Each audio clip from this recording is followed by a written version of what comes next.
Es un placer, estimados oyentes de la revista Radial, recibirlos una vez más. Hamas celebra las grandes multitudes en la liberación de rehenes en Gaza.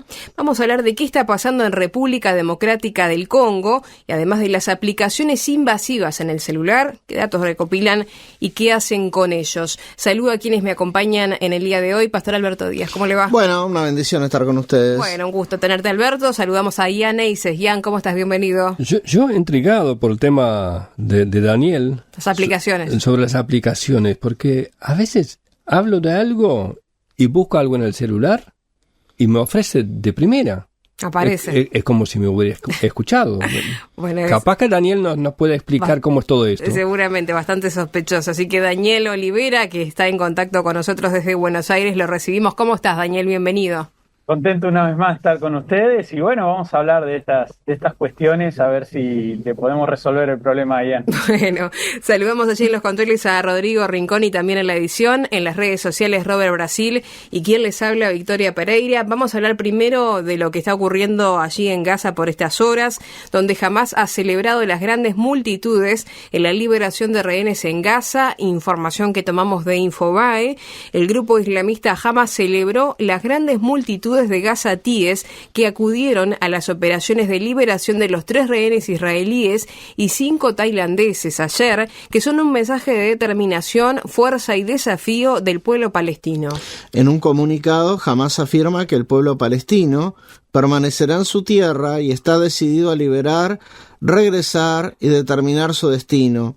El comunicado de Hamas se produce después de que el primer ministro de Israel, Benjamín Netanyahu, lamentara las escenas impactantes, prueba de la inimaginable crueldad de Hamas, este día de ayer, durante las operaciones de liberación de rehenes en la Franja de Gaza, organizadas entre las ruinas de las localidades gazatíes de Jabalia y Yan Yunis. Hamas liberó a la rehén soldado a Hamberger, de 20 años, en una ceremonia con un escenario organizada en una plaza rodeada de edificios arrasados por las bombas israelíes en el campo de refugiados de Jabalia, al norte del enclave, donde no se produjeron incidentes. Hora después, liberó en Yan Yunis, al sur de la franja, a la civil israelí Arbel Yehud, de 29 años, y a Gadi Moses, de 80, así como a 5 rehenes tailandeses secuestrados el 7 de octubre por Hamas. En este caso lo hizo entre una muchedumbre de miles de gazatíes que se concentraban allí para recibirlos y que los increpó en su camino hacia los vehículos de la Cruz Roja. Vamos a hablar, Ian, entonces de esta primera fase, podríamos decir, ¿no?, de este intercambio de rehenes israelíes, también palestinos. Ha generado mucha tensión, ¿no? Sobre todo ver esas imágenes donde los rehenes salían bastante atemorizados por toda esa gente que estaba reunida, no se sabía qué iba a pasar. Sí, mismo el gobierno israelí criticó y dijo que no quería ver otra vez situaciones como estas. Ese espectáculo, ¿no? Habían escenificado la entrega de los rehenes delante de la casa de Yahya Sinwar como para reivindicar este asesino como héroe palestino. Y bueno, la multitud ahí. Sí, enardecida prácticamente. Enardecida. Por un lado, una enorme alegría ver que finalmente regresan a sus familias estos rehenes después de una tortura que duró más de 470 días. Su regreso fue hecho posible gracias a un acuerdo y un cese de fuego que tiene enormes costos para la seguridad de Israel y también un enorme costo emocional. Muchos medios de comunicación crean la impresión de que estamos a un intercambio de prisioneros o un intercambio de rehenes, un tipo de trato equitativo, pero no tiene nada de equitativo. Cualquiera que de las dos ideas es una maliciosa tergiversación de la realidad. Los rehenes no son prisioneros, entre ellos hay bebés, ancianos. Vimos recién que liberaron a Gadi Moses, un hombre de 80 años que incluso estuvo acá en Uruguay dando clases para el agro. Todos ellos fueron arrancados de sus camas mientras sus familias fueron masacradas. Fueron llevados y desfilados como trofeos por la calle de Gaza, escupidos, insultados y golpeados por sus habitantes antes de desaparecer en túneles de 10, 20, 30 metros de profundidad, donde no tuvieron contacto con nadie, ni con su familia, ni siquiera con la Cruz Roja Internacional. Estos no son prisioneros. Los prisioneros que son liberados de las cárceles de Israel no son rehenes. No hay ninguna comparación posible Estos son terroristas, asesinos, criminales. Por ejemplo, Mahmoud Abu Barda, quien fue el cerebro de múltiples atentados terroristas, entre ellos un atentado de bomba contra un autobús en Jerusalén en 1996. En ese atentado murieron 45 personas. Será liberado en estos días. Otro prisionero que está listo para ser liberado es Zakaria Zubeidi, que desempeñó un papel en numerosos ataques, incluido un atentado con bomba que mató a 6 personas. Estas personas fueron procesados y condenados, y a pesar de ser culpables, siguieron teniendo derecho de visita, no como los rehenes. Alrededor de 1.900 de estos prisioneros serán librados para recuperar 33 rehenes, de los cuales 8 se sabe que ya murieron. Esto no es nada equitativo. Esto es el resultado de un cínico chantaje. Jamás celebra el apoyo de la opinión mundial. Están poniendo en escena unas despedidas en las cuales obligan a los rehenes a saludar a la multitud que grita «Alá es más grande», y los entregan el recuerdo como si hubieran estado allí de vacaciones. Es realmente una tomadura de pelo. El mundo entero ha participado en esa siniestra inversión de papeles, donde el malvado ahora es el gobierno de Netanyahu y los buenos de la película son los movimientos terroristas. Y uno se pregunta por qué Israel aceptó este acuerdo tan desfavorable. Bueno, porque en Israel valoran la vida de sus habitantes. La vida de un rehén vale más que la amenaza de 30 o 50 terroristas puestas en libertad, aunque muchos temen que estos terroristas que son liberados ahora pueden costarles más vidas inocentes que la cantidad de rehenes que aún están secuestradas en Gaza. En cambio, en Gaza reina un culto a la muerte. Hamás ha sacrificado miles de sus propios habitantes escondiéndose entre sus civiles, en escuelas, en hospitales. Los niños aprenden en las escuelas que su aspiración más noble es morir en la Guerra Santa, y por eso también con razón Israel está pidiendo que se cierre UNRWA, por más que puede ser necesario para otras cosas. En la enseñanza es funesto. La televisión palestina muestra madres que se jactan de dar a luz muchos hijos para empujarlos a la muerte, para que sean mártires. Los festejos de las multitudes ahí en Gaza no son comparables con el gozo de las familias de los rehenes al abrazar sus seres queridos. Israel hace todo para salvar a sus habitantes. Israel elige la vida. En esto Israel muestra cierto parecido con el buen pastor de Israel, que deja sus 99 ovejas para ir a buscar a una que se ha perdido. Y quizás tú eres una oveja descarriada. Entonces, oye la voz del buen pastor que te dice: mis ovejas oyen mi voz, y yo las conozco, y me siguen, y yo les doy vida eterna, y no perecerán jamás, ni nadie las arrebatará de mi mano. Moisés, antes de que Israel entrara a la tierra prometida, les dijo al pueblo: a los cielos y a la tierra llamo por testigos hoy contra vosotros, que os he puesto delante la vida y la muerte, la bendición y la maldición. Escoge, pues, la vida, para que vivas tú y tu descendencia, amando a Jehová tu Dios, atendiendo su voz y siguiéndole a Él, porque Él es vida para ti. Él es vida para ti, el buen pastor. Israel todavía no ha reconocido al buen pastor, pero Él te dice también a ti: si alguno oye mi voz y abre la puerta, entraré a Él y cenaré con Él, y Él conmigo. El Evangelio es poder de Dios para salvación a todo aquel que cree, al judío primeramente, y también al griego, al palestino, al árabe, también para ti. Y el Evangelio puede ya ahora producir paz en los corazones de todos los que reciben a Cristo.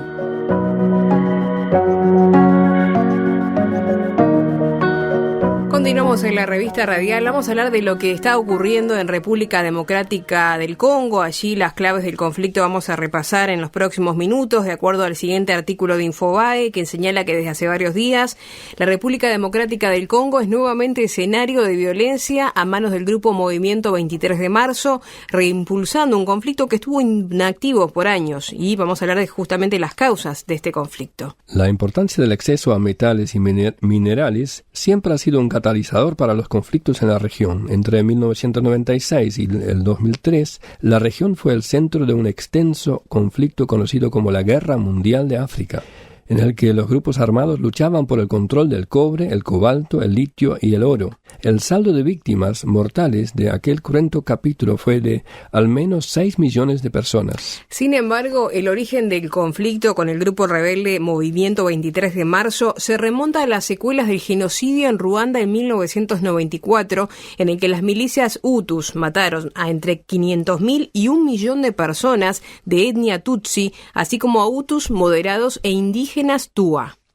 Cuando las fuerzas lideradas por los Tutsis contraatacaron, casi 2 millones de Hutus cruzaron a la vecina República Democrática del Congo por temor a las represalias. A partir de ese momento, las tensiones entre Tutsis y Hutus han formado parte de la vida de los congoleños. Por su parte, las autoridades ruandesas han subrayado la idea de que los miembros del ejército de la República Democrática del Congo han protegido a los Hutus que huyeron tras participar en el genocidio.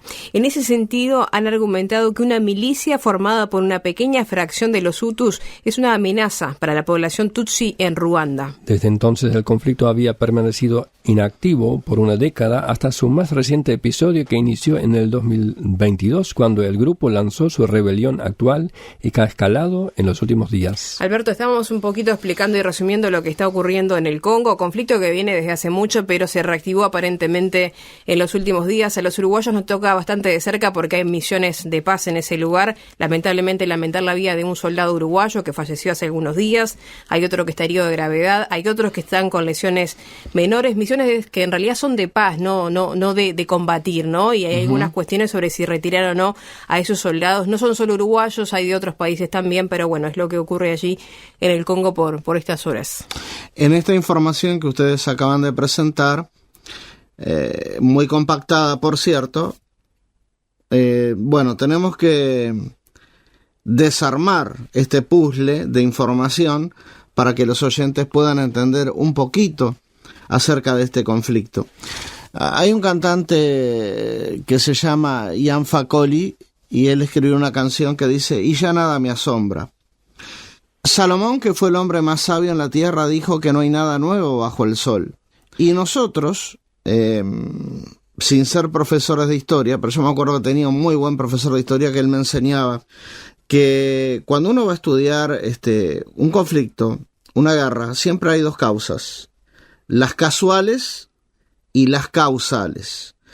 Es increíble que el Congo, que tiene una superficie territorial en la que Europa entraría 2 veces, uno de los países más ricos del mundo, viva o se caracteriza por tener una de las pobrezas más grandes de la tierra.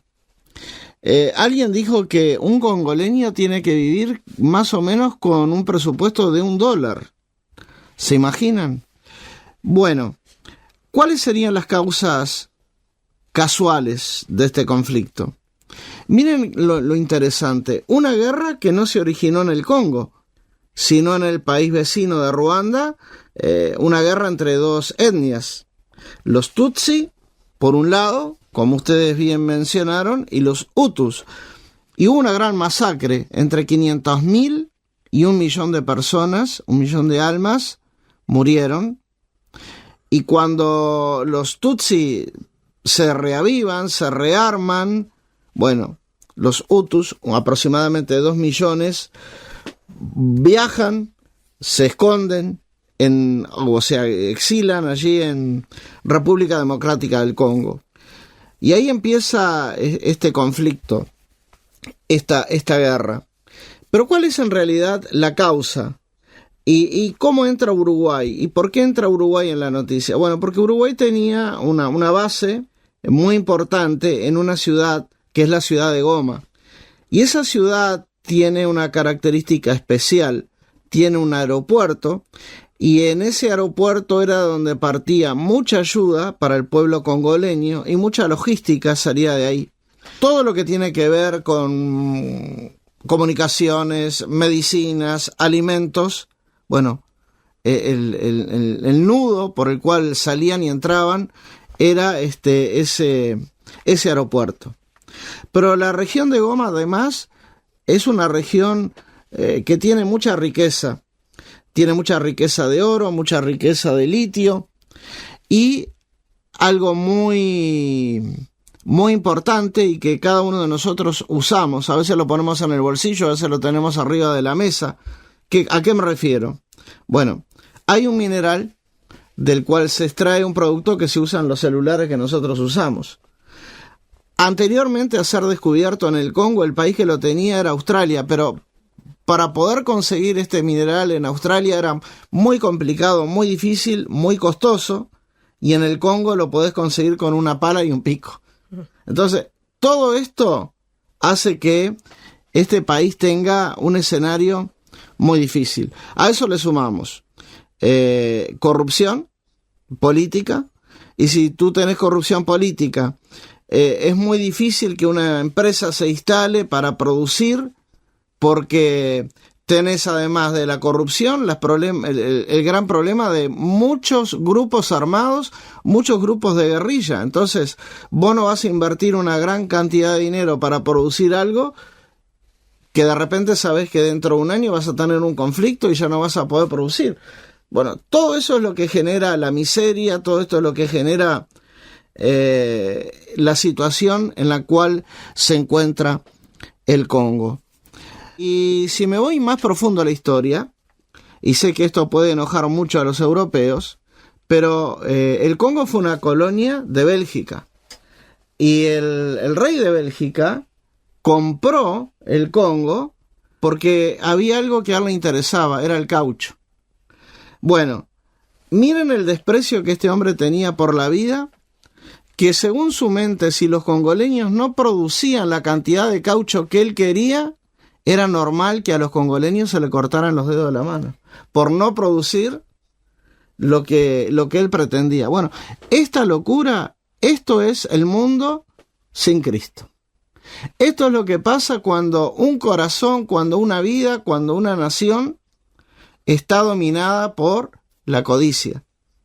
Y ese es uno de los grandes problemas que tiene el Congo, uno de los países más bellos, uno de los países más grandes, uno de los países más bendecidos económicamente con minerales. Para el Congo se ha convertido en una maldición. Y hay algo también que está relacionado con la economía. ¿Cómo puede ser posible que un productor en Suiza produzca 400 veces más que un mismo productor que planta lo mismo en el Congo? Por la sencilla razón de que en Suiza hay capital, y cuando hay capital vos podés invertir en máquinas, y si vos invertís en un tractor que te saca una producción, lo va a hacer 400 veces más que lo que un pobre congoleño puede hacer con una vaca media flaca o con un arado de palo o de madera.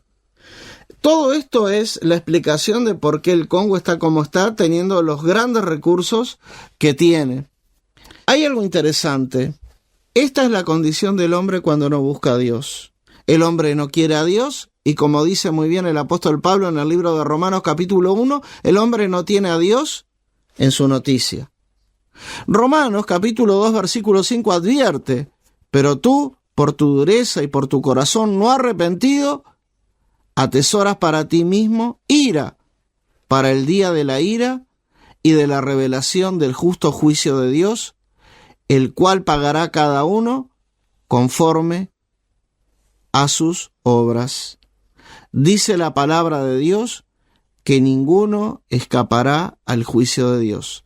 Hebreos 9:27 dice: y de la manera que está establecido para los hombres, que mueran una sola vez, y después de esto el juicio. Pero gracias a Dios, en medio de toda esta oscuridad y de toda esta barbarie, de toda esta codicia, hay esperanza. Jesucristo dijo: de cierto os digo, el que cree al que me envió tiene vida eterna, y no vendrá condenación, mas ha pasado de muerte a vida. Una de las cosas que no se mencionan en las noticias es que en el Congo existe una gran cantidad de hermanos y de hermanas que, a pesar de toda esta situación adversa, aman, sirven, adoran al mismo Dios que nosotros. Y es, hermanas y hermanos que me están oyendo del otro lado del receptor, por los que tenemos que orar, y también por esta nación, para que los que están en eminencia, más allá de su corrupción o no, puedan llegar a conocer a Cristo, para que este país realmente tenga un cambio, para que nuestros hermanos puedan tener una mejor calidad de vida. Continuamos en la recta final de la revista radial. Les contamos que un informe de NSoft, empresa de desarrollo de software, dio a conocer cuáles son las aplicaciones que más recopilan información y la comparten, según informa Infobae, que señala que esta investigación reveló que muchas de las apps más populares tienen un constante flujo de recolección de datos que muchos usuarios desconocen, registrando tus contactos o ubicación en tiempo real. Las apps pueden justificar la recolección de datos por distintas razones.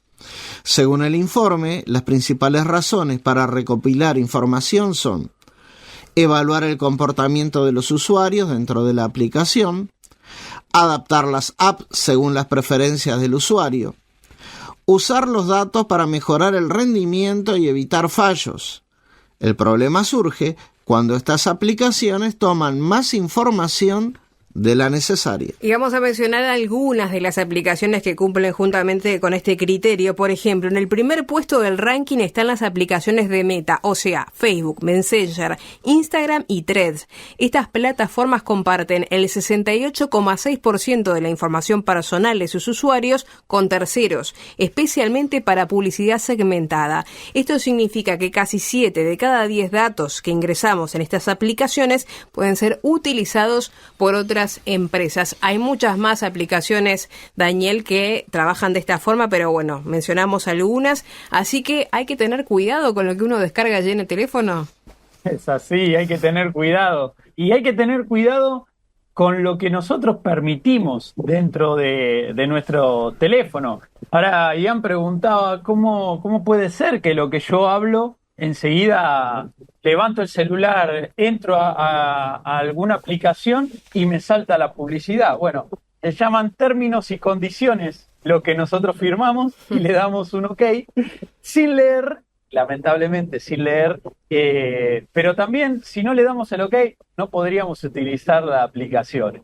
Así que con estas cuestiones de no estar leyendo tal vez los términos y condiciones, no podríamos utilizar estas aplicaciones. Ahora, nos preguntamos ¿qué sentido? ¿Por qué? ¿Por qué las aplicaciones quieren obtener información del usuario? Eso es algo que obviamente nos llama la atención. Bueno, uno es la publicidad de terceros. La publicidad de terceros es lo que yo veo que está sucediendo cuando me mandan esta información de repente que no había pedido, pero que lo mencioné, lo busqué o hablé en algún momento. Esas son las publicidades que están vendiendo estas aplicaciones, recopilan dentro de nuestro celular, sea por lo que hablamos o sea por lo que buscamos, encuentran estas cosas que nosotros vamos buscando y lo venden como una publicidad. Esto lo puede hacer, Facebook, Instagram, son las que más utilizamos, pero no sé si te ha pasado que buscaste algo. A mí me ha pasado, busqué algo, acá tenemos una aplicación de compras, Mercado Libre. Vos buscás en Mercado Libre una cosa y de repente te invaden en las redes sociales de ese producto por distintas situaciones que uno va mirando y dice, pero ¿cómo puede ser que acá haya esta publicidad? Bueno, ellos están utilizando eso que buscamos, ellos compran ese dato y nos tienen armado este perfil. Por otro lado, necesita saber la aplicación qué cosa nosotros estamos usando o cómo la estamos usando. Entonces ellos van recabando esa información también de cómo es el usuario. Esto es lo que hace que mejore el sistema de la aplicación o el sistema que se está presentando. Eso da una mejor experiencia de usuario y esa información es la que está recabando la app. Nosotros vemos que en esa situación, que es lo más difícil, la aplicación lo que está tratando de hacer es decirnos que es para la experiencia de usuario. Pero por otro lado, lo que hace es tenernos más unidos a la aplicación, tenernos más adictos a la aplicación. Y eso no nos cuenta. Nosotros vemos muchos perfiles que existen en este mundo, y uno de los perfiles que es más complicado para nosotros es el perfil que el diablo está teniendo de nosotros. Él está haciendo un perfil también. Esto no es nuevo de los perfiles. Cuando se le presentó a Dios y Dios le habló del siervo Job y le dijo, ¿no viste a mi siervo Job ahí en Job 1? Le dice Satanás, pero a ver, ¿acaso Job te está sirviendo de balde? Vos le pusiste un cerco alrededor, no le pusiste un cerco, lo has bendecido en sus trabajos, en sus cosas. Bueno, Satanás estaba haciendo un perfil de Job. Tenemos que tener en claro que Satanás ya tiene un perfil de nuestras vidas y nosotros necesitamos estar atentos a eso. En 1 Pedro 5:8 dice, sed sobrio y velad, porque vuestro adversario el diablo, como león rugiente, anda alrededor buscando a quien devorar. Estemos atentos, no caigamos en la trampa, permanezcamos mirando lo que está sucediendo a nuestro alrededor. A veces no nos damos cuenta, pero estamos siendo manipulados por el perfil que nosotros tenemos en nuestra vida. Sí, Él sabe dónde flaqueamos, dónde caemos, dónde tenemos las tentaciones, también lo que nos hace fuerte, y lo va a evitar para que nosotros nos podamos permanecer firmes. Un último versículo para recordar y tener en claro. Mateo 26:41 dice, velad y orad, para que no entréis en tentación. El espíritu a la verdad está dispuesto, pero la carne es débil. Estemos atentos a todo nuestro entorno. Estamos llegando al final del programa. El agradecimiento a Alberto, Ian y Daniel por los comentarios y reflexiones en el día de hoy, a quienes se han comunicado con nosotros. Luis Torti de Montevideo, también Belkis de Montevideo, a Daniel Drago de Argentina, Omar de Catamarca, y a través de YouTube los comentarios de Antonio, Luis Coca, Robert Leites y Florencia Miranda González. Para todos ellos, como todos ellos, ustedes se pueden comunicar a través de las siguientes vías. Lo pueden hacer por WhatsApp al 00598-99000540 o visitarnos en la página www.llamadaweb.org. Será hasta un próximo programa, queridos amigos, que pasen muy bien.